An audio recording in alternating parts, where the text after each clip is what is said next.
You're like, what the heck is going on? It's always stocked. Now nothing is available.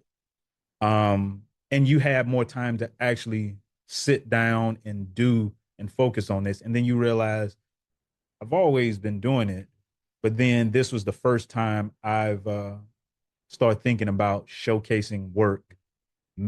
When people start like, hey, how much would you sell that for? I don't know. I never thought about it because I just do it because I love doing it. But then the pandemic happened, and then you start spending more time doing it.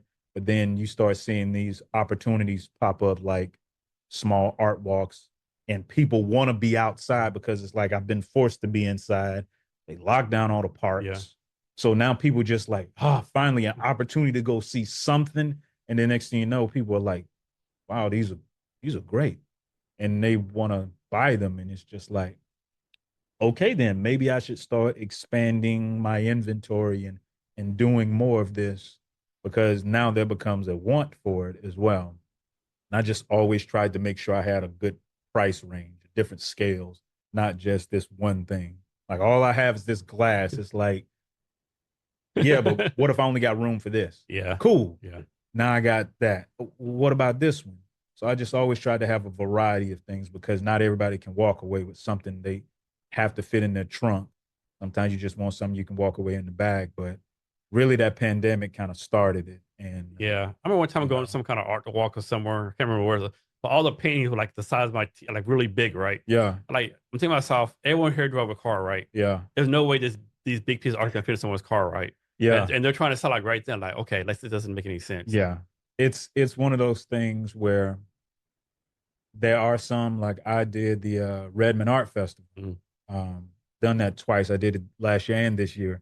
And there are some people where all of their paintings are basically the size of this TV. So they all about 24 by 36 or 30 by 40. That's all they have, just the originals. They all $2,500 and that's it. Yeah.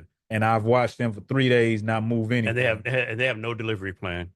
And It's see on you to that, and deliver that's it. the thing. Like for me, I tell people, like if I sell an original, like if you can take it now, cool.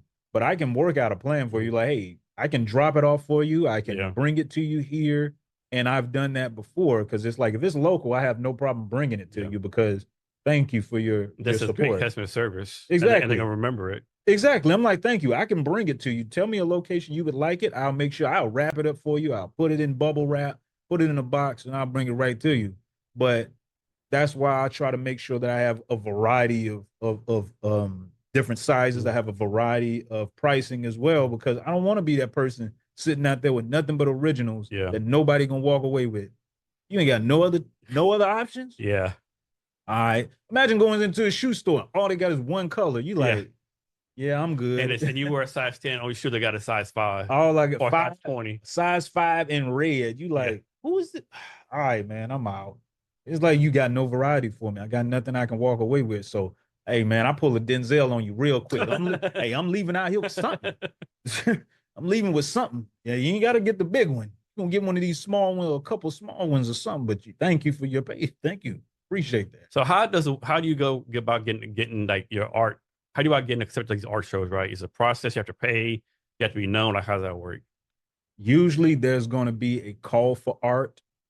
You can find call for arts in different cities if you're looking for, and I mean by local, like within your driving range. Like if you don't want to drive 3, 4 hours, that's fine, but you can find them in other cities if you're willing to drive there. But usually there's going to be a call for art. There's usually always going to be some sort of registration fee or booth fee. Like the registration fee or application fee is one thing. That's usually the cheap part, maybe 30, $40. But then if it's like an art show, art exhibition, art festival, there's usually going to be a booth fee. And that's usually going to be a couple $100 depending on where it's at. Like you do something that's smaller, maybe $100, 200. But then if you do something like the Bellevue Arts Museum Art Fair, six, seven, $800, $1,000, 2,000, depending on the size of your booth. 3 days, but then you could probably make that money back and some, like triple it, depending on, like I said, how good you are. Do you have to give them the cut of your what you sell too, or is this a booth fee? Some places do require like a 10%, Okay. but a lot of them, they just the booth fee is good enough. You get a 10 by 10 space. Like they usually lay it out pretty well.